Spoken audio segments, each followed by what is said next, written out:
ना सदासिन्नो सदासित् तदानीं नासिद्रजो नो व्योमा परो यत् किमावरीवः कुह कस्य शर्मन्नम्भः किमासीत् गहनं गभीरं सृष्टि से पहले सत नहीं था, असत भी नहीं, अंतरिक्ष भी नहीं, आकाश भी नहीं था।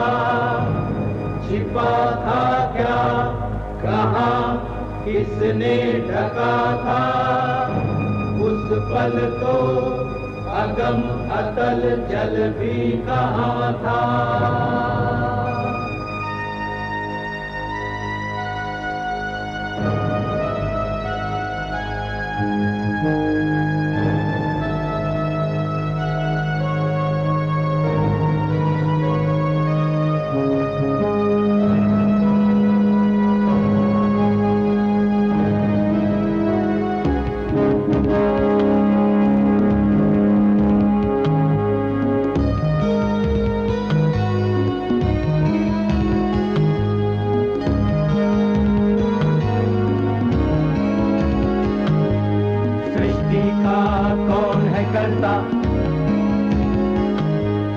करता है वाह करता,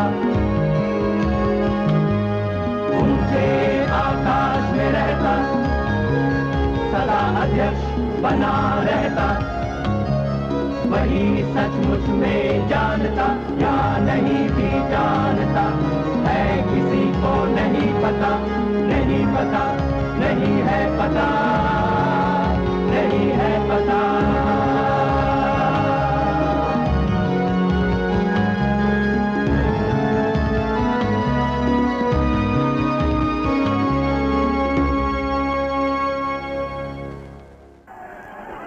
वीरता बस्ती जहां वो स्थान है ये, वो वीर बिछोना है जिसमें मृत्यु काल में सोते राजा।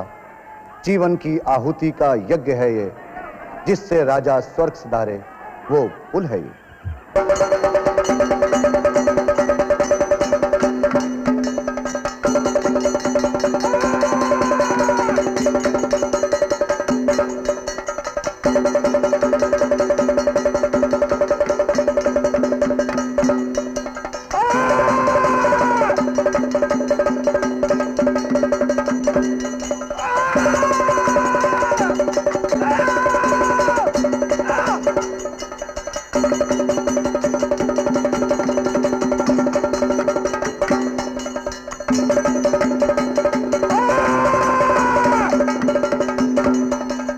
महाभारत युद्ध पर आधारित नृत्य बहुत जोरदार और पुरअसर होते हैं। कथकली शैली में महाभारत से संबंधित कई नृत्य हैं। भीम और दुशासन युद्ध इनमें मशहूर है। युद्ध के दौरान भीम अपनी प्रतिज्ञा पूरी करता है और दुशासन को पछाड़कर उसकी अंतड़ियां निकालकर रक्त पीता है और द्रौपदी के खुले केश उस रक्त से सानकर उन्हें बांध डालता है।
अरे ये आवाज कैसी? ये बादल गरजते हैं या पर्वत चूर चूर होकर गिरते हैं बिजली गिरने से? या भय पैदा करने उत्तेजित बवंडर की मार से फटती है धरती।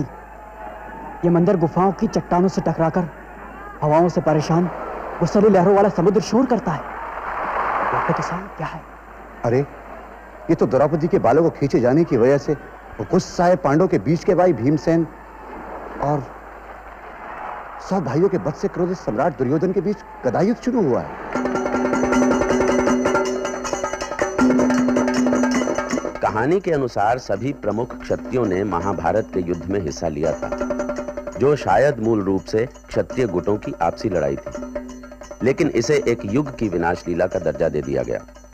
छोटे क्षत्रिय राज्यों की राज्य व्यवस्था को महाभारत की लड़ाई ने खत्म कर दिया, ताकि मध्य गंगा के क्षेत्र में एक केंद्रीय राजतांत्रिक शासन कायम हो जाए।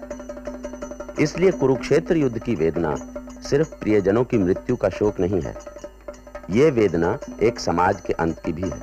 फिर इस युद्ध की विशेषता यह है कि भूमि पर अधिकार के लिए यह पहली लड़ाई है। इससे पहले वैदिक युद्ध जानवर हथियाने के लिए लड़े जाते थे, लेकिन यहां मुद्दा है जमीन पर कब्जा। जमीन का दर्जा सबसे ऊंचा है, यहां तक कि रिश्तेदारियां और कबीले भी गौण बन जाते हैं। इस युद्ध के अंत को कलयुग की शुरुआत भी माना जाता है। ये बदलते हुए समय, बदलती हुई व्यवस्था की उथल-पुथल और असुरक्षा का प्रतीक है। बाद में भी जब जब किसी बड़े राजवंश का अंत हुआ या सामाजिक संकट पैदा हुए, तब तब उसे घोर कलयुग से जोड़ा गया।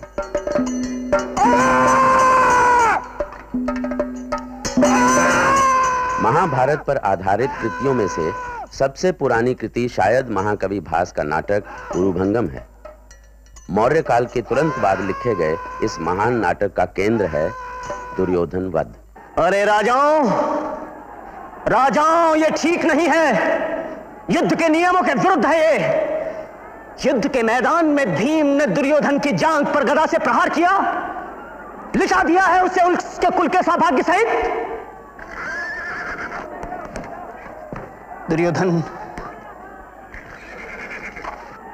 दुर्योधन थोड़ी देर और जीवित रहो। भीम की विशाल छाती को मैं अपने इस हल से खोद डालूंगा, बना डालूंगा क्यारियां उसमें। दया करें हलधर, हो प्रसन्न, कृपा करें। भीमसेन ने तोड़ युद्ध के नियमों को, गदावार से कुचल दिया है मेरी जंघाओं को। इसीलिए मैं अपने दोनों हाथों से जमीन पर घिसटता हुआ अपने अधमरे शरीर को ढोता हूं। दया करें हलधर, हो प्रसन्न, कृपा करें। आज मैं भूमि पर गिरा पड़ा हूं, सिर झुका हुआ है मेरा चरणों में आपके। क्रोध का विनाश करें, ताकि कुरुवंश के पितरों को जल प्रदान करने वाले मेघ रूपी पांडव जीवित रह सकें। क्योंकि हमारी शत्रुता युद्ध के कारण, और हम खुद भी हो ही चुके हैं खत्म। भीम ने अपनी प्रतिज्ञा कर ली है पूरी। 100 भाई मेरे चले गए हैं स्वर्ग, और मैं खुद भी पहुंच चुका हूं इस दीन दिशा में। इसलिए बलराम, अब युद्ध का क्या काम? मेरी आंखों के सामने छला गया है तुम्हें, इसीलिए चढ़ा है मुझे क्रोध। तो छला ही गया हूं क्या भीमसेन से मैं? और नहीं तो किस लिए हुई है तुम्हारी ये दशा? सुनिए, जिसने इंद्र को अपमानित कर चुराया कल्प वृक्ष, जो हजारों वर्ष तक माया करके सोता रहा क्षीर सागर में, उसी जगत प्रिय कृष्ण ने सहसा भीम की गदा में प्रवेश कर मुझ जैसे छल रहिज और युद्ध के प्रेमी को मृत्यु के निकट पहुंचाया है। महाराज धृतराष्ट्र और गांधारी अंतःपुर की कुल वधुओं के साथ दुर्जय द्वारा दिखाए गए मार्ग पर चलते हुए इधर ही आते हैं। भरा हुआ है हृदय शोक से उनका।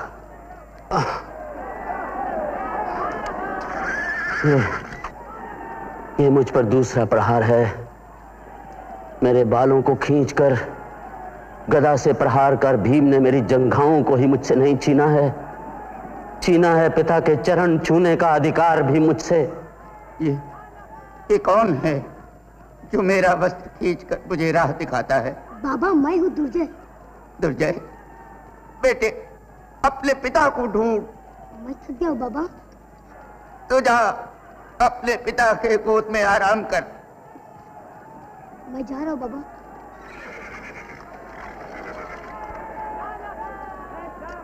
पिताजी, पिताजी, पिताजी। ओह मेरे लाल,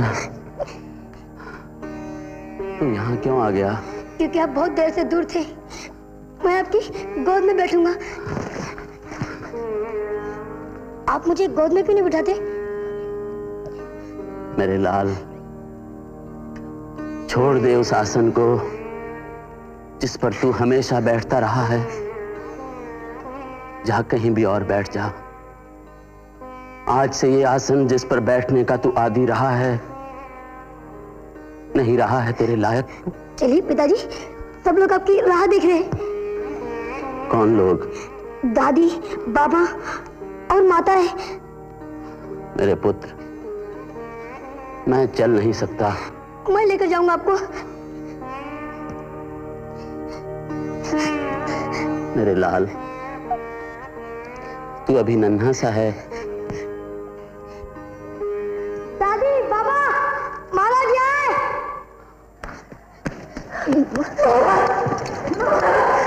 कहाँ है मेरा पुत्र? कहाँ है महाराज? वे यहाँ भूमि पर बैठे हुए।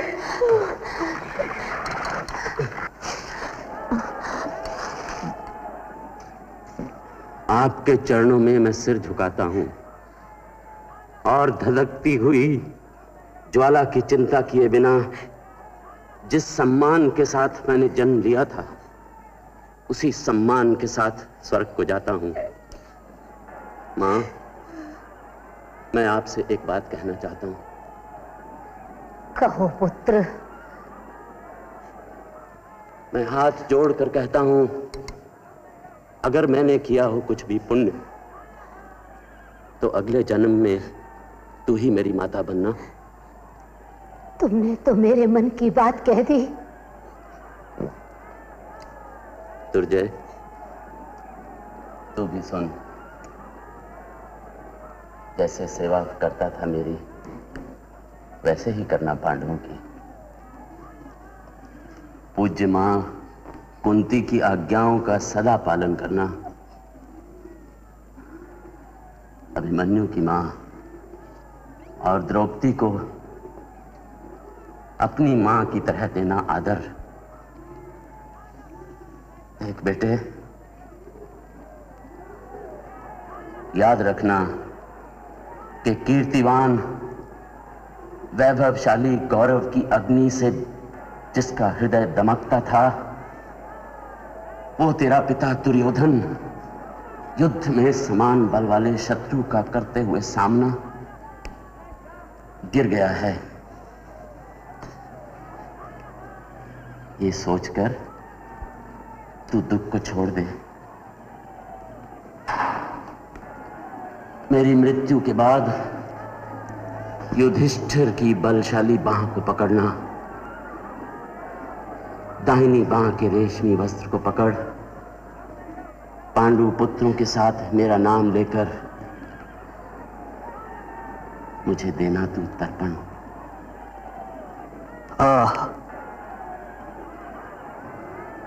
बैर बदल रहा है पश्चाताप में।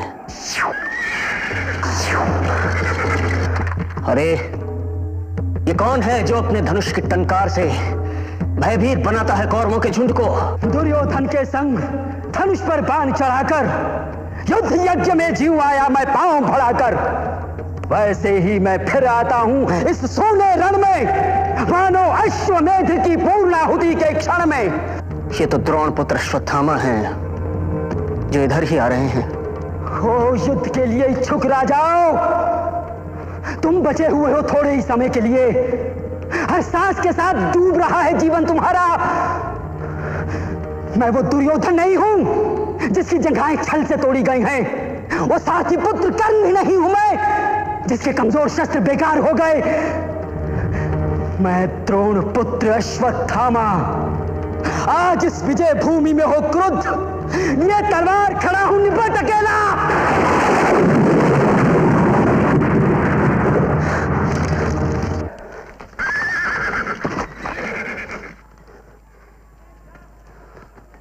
हे गुरुराज, ये क्या है? ये मेरे असंतोष का फल है गुरुपुत्र। हे गुरुराज, मैं आपकी सेवा में भेंट करूंगा सच्चा सम्मान। तुम क्या करोगे? युद्ध छेड़ने के लिए सदा उत्सुक, सवार गरुड़ की पीठ पर 4 भयंकर भुजाओं वाले धनुष और चक्र को धारण किए हुए कृष्ण को पांडु पुत्रों समेत बाणों का जाल बना नष्ट कर डालूंगा, और लगेगा यह दृश्य किसी कड़मर तस्वीर की तरह। नहीं नहीं, ऐसा ना कहें। जिनका हुआ था अभिषेक, वो सारा राजवंश सो चुका है पृथ्वी की गोद में। कर्ण सिधारे हैं स्वर्ग को, शांतनु पुत्र भीष्म भी पड़े हैं धरती पर। शत्रु का सामना करते हुए 100 भाई भी मारे गए हैं मेरे युद्ध में। मैं खुद भी पहुंच गया हूं इस दयनीय दशा में। इसलिए हे गुरुपुत्र, धनुष को त्याग दें आप। हे कौरवराज, आज जब युद्ध में पांडुपुत्र भीम ने खींचा तुम्हारे बालों को, किया वार गदा का, तब उसने ना सिर्फ तुम्हारी जांघों को तोड़ा है, बल्कि तोड़ा है तुम्हारे मान को भी। गुरुपुत्र, मान ही तो शरीर है राजाओं का। मान के लिए ही तो किया था युद्ध को स्वीकार मैंने। गुरुपुत्र, देखो कैसे मैं उस समय द्रौपदी को बालों से पकड़ खींच लाया था जुए के खेल में। कैसे अभिमन्यु को, जबकि वो था बालक, मार गिराया हमने। कैसे जुए में पांडवों को छल से जीता और भेज दिया जंगल रहने जंगली पशुओं के साथ। इस सब की तुलना में रण विद्या में प्रवीण पांडवों ने जो मेरी मानहानि की है वो कम ही है। पर मैं कर चुका हूं प्रतिज्ञा हर तरह से, आपकी महानता की, अपने प्राणों की, और वीर रहते हैं जहां उस स्वर्ग की सौगंध। आज रात मैं बोलूंगा धावा, और युद्ध करके भयानक पांडवों का करूंगा विध्वंस। गुरुपुत्र ने कहा है जैसा वैसा ही होना चाहिए। दुर्जय, यहां आओ। बिना अभिषेक के ही मुझ ब्राह्मण के आदेश से तुम अपने पिता के पराक्रम और बाहुबल से अर्जित इस राज्य के राजा हो।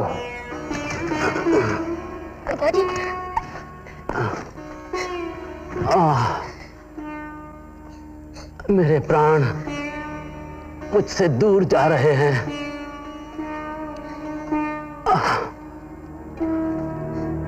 हे रहे शांतनु और मेरे दूसरे पूज्य पूर्वज, ये रहे मेरे 100 भाई जो खड़ा करके कर्ण को आगे खड़े हैं। अभिमन्यु इंद्र के हाथी इरावत पर बैठकर क्रुद्ध हो मुझे फटकारता है।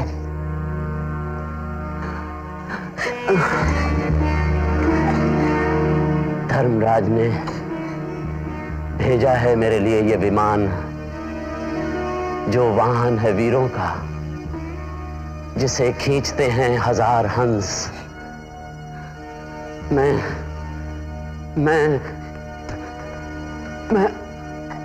आ रहा।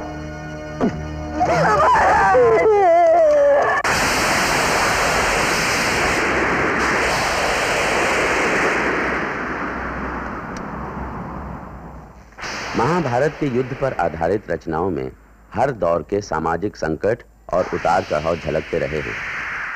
डॉक्टर धर्मवीर भारती का नाटक अंधा युग भी एक ऐसी ही रचना है। इस नाटक में महाभारत का संदर्भ है आज के अणुबम युद्ध के मंडराते खतरों और अंतरराष्ट्रीय तनाव का। माता, चलो चलकर अंतिम संस्कार करो अपने कुटुंबियों का। चलिए महाराज। विदुर, पुत्रों के विनाश से निष्फल हो गए इस राज्य को धिक्कार है। वृद्ध है शरीर, जर्जर है, चला नहीं जाता। संजय, तनिक रुको। किसके हैं रथ पे? उधर झाड़ी में छिपे छिपे। वो तो है कृपाचार्य। इधर कृतवर्मा है। संजय, क्या अश्वत्थामा? हाँ माता, वो अश्वत्थामा है। संजय, उसे जाने दो। रोको उसे संजय। रुको और रुको अश्वत्थामा, हम हैं संजय। महाराज, संग है हमारे। अश्वत्थामा तो बिल्कुल बदला हुआ सा है। वीर नहीं, वो तो जैसे भय की प्रतिमूर्ति है। रह रहकर कांप उठता है, रथ की बलगें हाथ से छूट जाती हैं।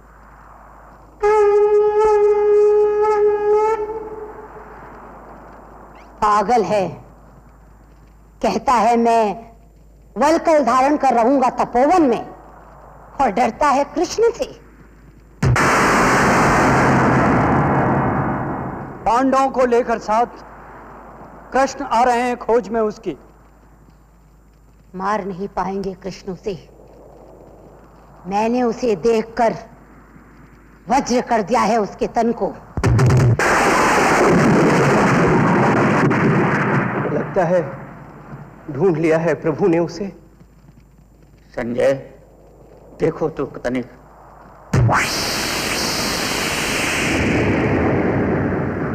मेरी दिव्य दृष्टि वापस ले ली है व्यास ने। ये तो प्रकाश अर्जुन की अग्निबाण का है। झुलस झुलस कर गिर रही हैं वनस्पतियां। संजय, शीघ्र निकल चलो यहाँ से। किंतु कृष्ण, यदि क्या तुमने अनिष्ट अश्वत्थामा का?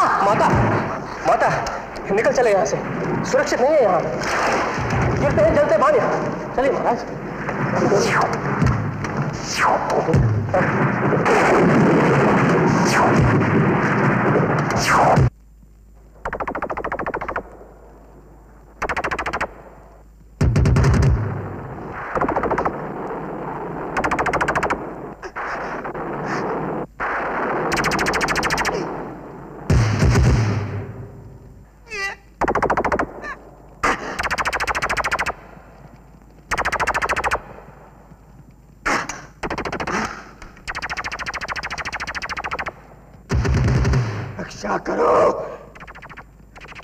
रक्षा करो अपनी, अब तुम अर्जुन। मैंने तो सोचा था वलकल धारण कर रहूंगा तपोवन में, पूरे पांडवों का निर्मूल किए बिना शायद युद्ध लिप्सा नहीं शांत होगी कृष्ण की। अच्छा, तो ये लो।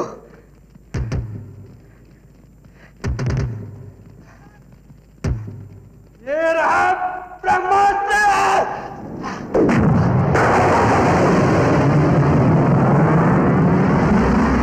ये क्या किया अश्वत्थामा नराधम? ये क्या किया? ये कौन दे रहा है अपनी मृत्यु का निमंत्रण मेरे प्रतिशोध में बाधक बनकर? मैं हूं व्यास। ज्ञात है क्या परिणाम तुम्हें इस ब्रह्मास्त्र का? यदि ये लक्ष्य सिद्ध हुआ हे नर पशु, तो आगे आने वाली सदियों तक पृथ्वी में रसमयी वनस्पति नहीं होगी। शिशु होंगे पैदा विकलांग और कुष्ठग्रस्त।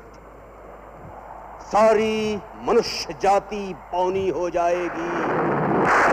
जो कुछ भी ज्ञान संचित किया है मनुष्य ने सतयुग में, त्रेता में, द्वापर में, सदा सदा के लिए होगा विलीन।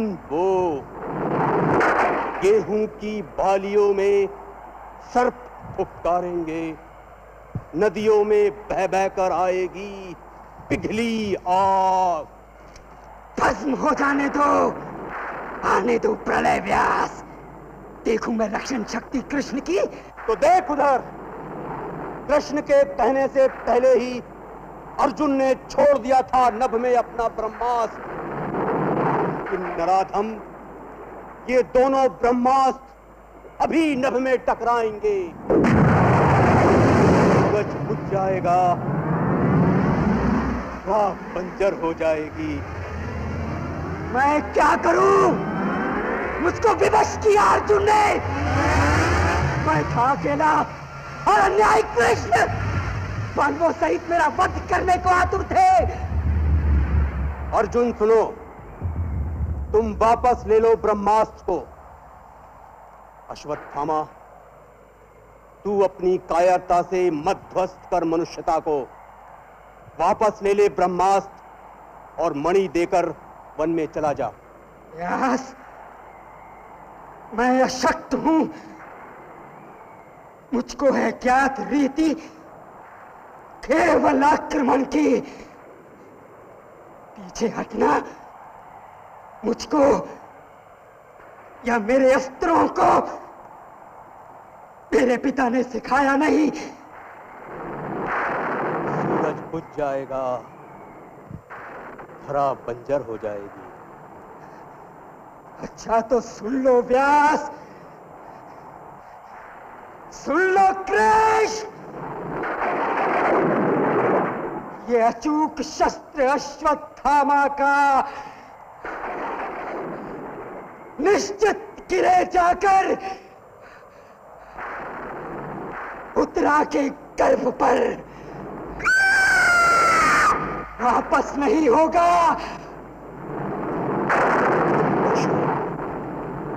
तुम पशु हो, तुम पशु हो, तुम पशु हो, तुम पशु हो।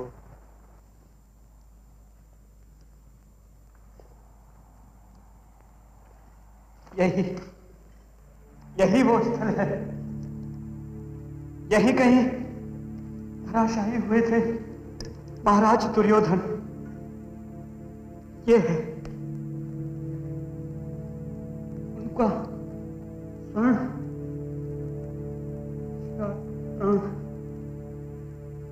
यह है गदा उनकी, यह है कवच उनका।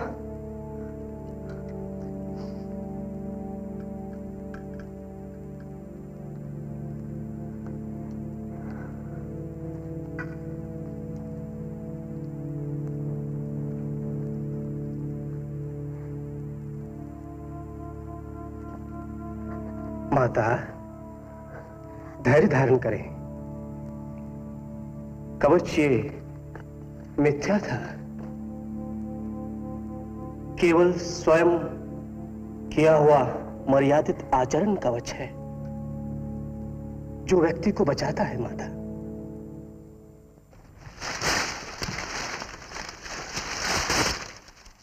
कौन है वो छाड़ी के पास मौन बैठा हुआ? क्या कोई जीवित व्यक्ति? माता, उधर न देखें। नहीं नहीं, इतना करो, अंग अंग कोड़ से गला हुआ, रोगी कुत्तों सा गंधयुक्त लौटा जा रहा है वो। कौन है विदुर? रोको उसे। माता, उसे जाने दे। वो अश्वत्थामा है। दंड उसे दिया भ्रूण हत्या का कृष्ण ने, शाप उसे दिया कि जीवित रहेगा वह, लेकिन जख्म हमेशा ताजा रहेगा। प्रभु चक्र उसके तन पर रक्त सना घूमेगा घन वन में युग युगांतर तक। अंगों पर फोड़े लिए, गले हुए अंगों पर चिपकी पट्टियां, पीप, थूक, रक्त सना जीवित रहेगा वह। मरने नहीं देंगे प्रभु उसे, लेकिन अनगित राख की पीड़ा जगती रहेगी रोम रोम में। संजय, रोको उसे। लोहा मैं लूंगी आज कृष्ण से उसके लिए। माता, चला गया है वो। आया था शायद विदा लेने दुर्योधन के अंतिम अस्थिशेषों से। अस्थिशेष? तो क्या वो पड़ा है कंकाल मेरे पुत्र का? माता, धैर्य धारण करें। ओह, तो वो पड़ा है कंकाल मेरे पुत्र का। किया है ये सब कुछ कृष्ण, तुमने किया है। सुनो, आज तुम भी सुनो। मैं तपस्विनी गांधारी अपने सारे जीवन के पुण्यों का, अपने सारे पिछले जन्मों के पुण्यों का बल लेकर कहती हूं कृष्ण, सुनो। तुम यदि चाहते तो रुक सकता था युद्ध ये। मैंने प्रसव नहीं किया था कंकाल वो। इंगित पर तुम्हारे ही भीम ने अधर्म किया। क्यों नहीं दिया तुमने वो शाप भीम को जो दिया तुमने निरपराध अश्वत्थामा को? तुमने किया है प्रभुता का दुरुपयोग। सुनो कृष्ण, यदि मेरी सेवा में बल है, संचित तप में धर्म है, तो सुनो, प्रभु हो या परात्पर हो, कुछ भी हो, सारा तुम्हारा वंश इसी तरह पागल कुत्तों की तरह एक दूसरे को परस्पर फाड़ खाएगा। तुम स्वयं उनका विनाश करके कई सालों बाद घने जंगल में साधारण व्याघ्र के हाथों मारे जाओगे। प्रभु हो, पर मारे जाओगे पशुओं की तरह। माता, प्रभु हूं या परात्पर, पर पुत्र हूं तुम्हारा। तुम माता हो। मैंने अर्जुन से कहा, सारे तुम्हारे कर्मों का पाप, पुण्य, योग, क्षेम मैं वहन करूंगा अपने कंधों पर। 18 दिनों के इस भीषण संग्राम में कोई नहीं, केवल मैं ही मरा हूं करोड़ों बार। जितनी बार जो भी सैनिक भूमिशाही हुआ, कोई नहीं था, वो मैं था। गिरता था घायल होकर जो रणभूमि में। अश्वत्थामा के अंगों से रक्त पीप श्वेत बनकर बहूंगा मैं युग युगांतर तक। जीवन हूं मैं, तो मृत्यु भी मैं ही हूं। मां, शाप ये तुम्हारा स्वीकार है। जब तक मैं जीवित हूं, पुत्रहीना नहीं हो तुम।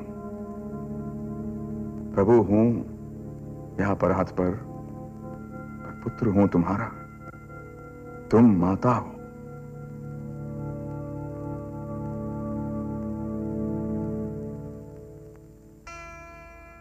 महाभारत युद्ध के बाद के नए समाज में प्रशासनिक तंत्र है, कार्य प्रणाली है, सेना है, यानी राजपाट की पूरी व्यवस्था है। महाभारत के शांति पर्व को ईसा बाद की शताब्दियों में इस महाकाव्य में जोड़ा गया। इसमें राजतांत्रिक प्रणाली का पूरा वर्णन है। शांति पर्व में भीष्म अपनी मृत्यु शैया से युधिष्ठिर को राजधर्म, आपात धर्म और मोक्ष धर्म पर उपदेश देते हैं। हे भीष्म, आप पांडवों को भूत भविष्य और वर्तमान के रहस्यों को बताएं। मैं कर्तव्यों की प्रकृति के संबंध में ज्ञान दूंगा। धर्म के संबंध में मुझसे प्रश्न पूछो। युधिष्ठिर भयभीत हैं कि आप उन्हें श्राप देंगे। वो युद्ध के लिए अपने आप को अपराधी समझ रहे हैं, अपने ही बंधु बांधवों को मारने की आज्ञा जो उन्होंने दी थी। भय छोड़ उसे निकट आना चाहिए। नीति युद्ध में लड़ना और यदि अनीति में सृजन चुनौती दे तो उनका वध करना क्षत्रिय का धर्म होता है। पितामह, ज्ञानी जन कहते हैं कि राजधर्म सभी धर्मों में श्रेष्ठ है। ये धर्म क्या है? इसका अर्थ क्या है? यदि कोई कार्य सही दिशा में पूरा न हो सके तो हृदय को छोटा न करें, निराश न हो। यह राजा का पहला कर्तव्य है। सत्य का पालन करना भी राजा का प्रधान कर्तव्य होता है। यदि कोई राजा सत्य के प्रति समर्पित हो तो उससे फिर किसी और के प्रति समर्पित होने की आवश्यकता नहीं रहती। प्रजा का कल्याण ही राजा की स्थायी चिंता होनी चाहिए। उससे स्वयं भी काम करना चाहिए, उसे सदैव कार्यरत रहना चाहिए। बुद्धिमान राजा यदि कर्महीन हो तो वो क्या है? वो एक विषहीन सांप के समान होता है। राजा को चौकसी में कभी भी ढील नहीं देनी चाहिए। उसे निर्बल से निर्बल शत्रु पर भी दृष्टि रखनी चाहिए। यदि लूटपाट फैल जाए और राज्य में इस उथल पुथल के कारण चारों वर्ण आपस में मिल जाएं और क्षत्रिय असहाय हो जाएं, तो क्या ऐसी स्थिति में जो क्षत्रिय नहीं है उन्हें शस्त्र उठाना चाहिए? बाढ़ के संकट में शूद्र, वैश्य या ब्राह्मण के अंतर का विचार नहीं करना चाहिए। भंवर में डूबते हुए मनुष्य को जो भी बचाता है वो सर्वोच्च सम्मान का अधिकारी होता है। मुक्ति का मार्ग क्या है? वासना रूपी जीवों का त्याग करो, वासनाओं से घृणा करो और शांति प्राप्त करो। ज्ञान ही श्रेष्ठ सुख है, ज्ञान ही श्रेष्ठ वस्तु है और ज्ञान ही श्रेष्ठ अधिकार है। सत्य ही ब्रह्म है, सत्य ही तप है, सत्य ही स्वर्ग है और सत्य ही ज्योति है। मृत्यु और विनाश इस संसार पर आक्रमण करते रहते हैं। रात और दिन बीतते रहते हैं। यही समय है जब तुम स्वयं को ढूंढो, उठो, जागो या फिर अपने आप को भुला दो।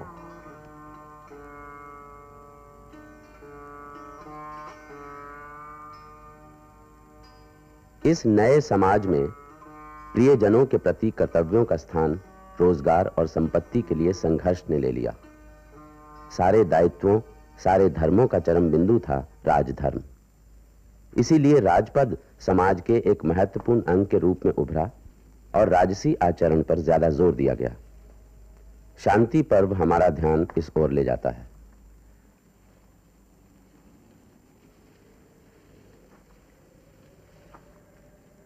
महाभारत एक ऐसा बेशकीमती भंडार है जिसमें खोजने पर हमें कई तरह की अनमोल चीजें मिल सकती हैं। ये रंग बिरंगी खुदबुदाती हुई जिंदगी से भरपूर है।